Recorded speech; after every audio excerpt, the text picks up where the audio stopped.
Victor Hugo wrote, "An invasion of armies can be resisted, but not an idea whose time has come."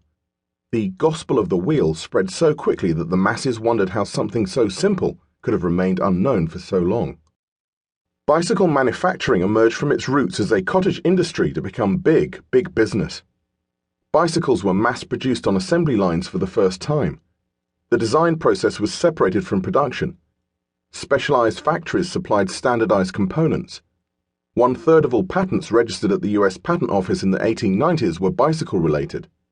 In fact, the bicycle had its own dedicated patent building in Washington, D.C. At the 1895 Stanley Bicycle Show in London, the annual industry event, 200 firms displayed 3,000 models. The Cycle magazine reported 800,000 bicycles manufactured in Britain that year. Many locksmiths, gunsmiths, and anyone with metallurgy skills abandoned their trades and went to work in bicycle factories. In 1896, the peak year for production, 300 firms in the USA made 1.2 million bicycles, making it one of the largest industries in the country. The biggest firm, Columbia, with 2,000 employees at the Hartford Works in Connecticut, boasted of making a bicycle a minute. By the end of the decade, the bicycle had become a utilitarian form of personal transport for millions, the people's nag. For the first time in history, the working class became mobile. As they could now commute, crowded tenements emptied, suburbs expanded, and the geography of cities changed. In the countryside, the bicycle helped to widen the gene pool. Birth records in Britain from the 1890s show how surnames began to appear far away from the rural locality with which they had been strongly associated for centuries. Everywhere, the bicycle was a catalyst for campaigns to improve roads, literally paving the way for the motorcar. The health benefits of the bicycle met with an appetite for self-improvement that characterized the age. The same workers who pedaled to the factories and the pits founded gymnastic clubs and choirs, libraries and literary societies.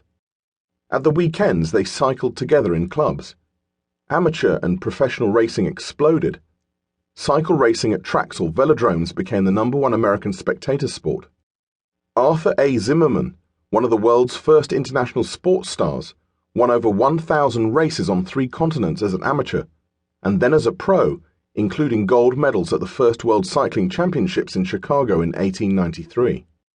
In Europe, road racing became hugely popular.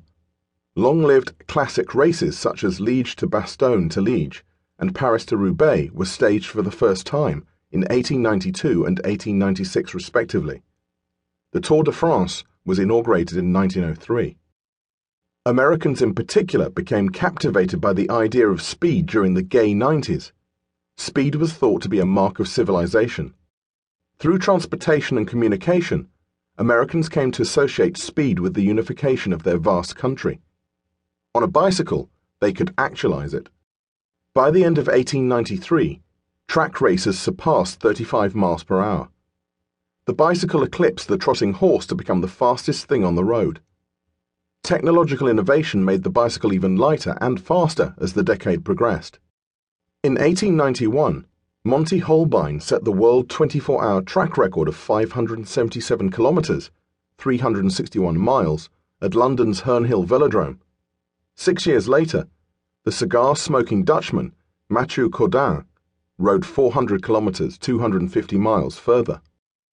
A typical bicycle was fixed wheel, no gears or freewheel, with a steel frame, slightly dropped bars, a leather saddle, and usually no brakes. You braked by backpedaling. Roadsters commonly weighed around 33 pounds. Racers were under 22 pounds, pretty much the weight of the finest road racing bicycles today. On the 30th of June 1899, Charles Murphy became the most famous cyclist in America when he rode a mile in 57.45 seconds, paced by a locomotive on the Long Island Railroad, on planks laid between the rails. The bicycle met with the demand of fin de siècle society for independence and mobility. The safety introduced whole new groups to 2 wheels, the old and young. Juvenile models were marketed from the early 1890s. The short and the unfit, men and women. For the first time, anyone could ride a bike. Mass production and the burgeoning second-hand market meant that the majority of people could afford one. As the